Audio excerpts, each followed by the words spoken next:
సరే, ఒకవైపున స్కూళ్ళు నాశనం అయిపోయాయి అన్నది ఒక్క నిమిషం పక్కన పెడితే, హైయర్ ఎడ్యుకేషన్కి వచ్చేసరికి పరిస్థితి ఏమిటి అని చూస్తే, ఈరోజు పిల్లలు చదవకూడదు, చదివితే వీళ్ళు ఎక్కడ గొప్పవాళ్ళు అవుతారేమో అనే బాధ చంద్రబాబు నాయుడులో ఎక్కువగా అనిపిస్తూ ఉంది. మొట్టమొదటి ప్రభుత్వం, ఈ ప్రభుత్వం వచ్చిన తర్వాత సెప్టెంబర్ 30 దాకా 7 క్వార్టర్స్ ఫీజు రీయింబర్స్మెంట్ బకాయిలే.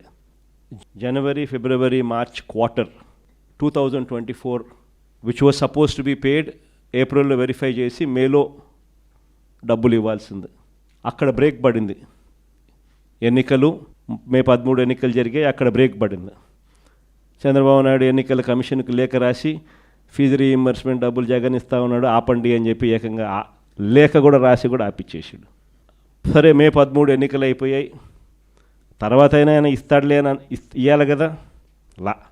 జనవరి, ఫిబ్రవరి, మార్చికి సంబంధించిన క్వార్టర్ 2024 క్వార్టర్ నుంచి సెప్టెంబర్ 2025 7 క్వార్టర్స్, ఒక్కొక్క క్వార్టర్కు దాదాపుగా 700 కోట్ల రూపాయలు, 650 కోట్ల నుంచి 700 కోట్ల రూపాయలు ఒక్కొక్క క్వార్టర్కు ఫీజు రీయింబర్స్మెంట్ కింద ఖర్చు అవుతుంది, పూర్తి ఫీజు రీయింబర్స్మెంట్ కింద.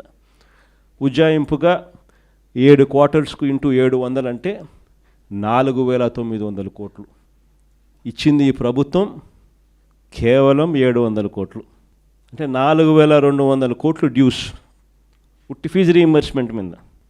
ఈ డిసెంబర్కి వస్తే మరో 700 కోట్లు యాడ్ అవుతుంది. వసతి దీవెన కింద ఏప్రిల్ 2024 1,100 కోట్లు, ఏప్రిల్ 2025 మరో 1,100 కోట్లు, మరో 2,200 కోట్లు డ్యూస్. అంటే అదొక 4,000, ఇదొక 2,200, 6,200 కోట్లు పిల్లలకు చంద్రబాబు నాయుడు ఇవ్వాల్సింది ఇవ్వకపోవడంతో ఈరోజు పిల్లలు చదువులు మానేస్తూ ఉన్న పరిస్థితి, సర్టిఫికెట్లు రాని పరిస్థితి.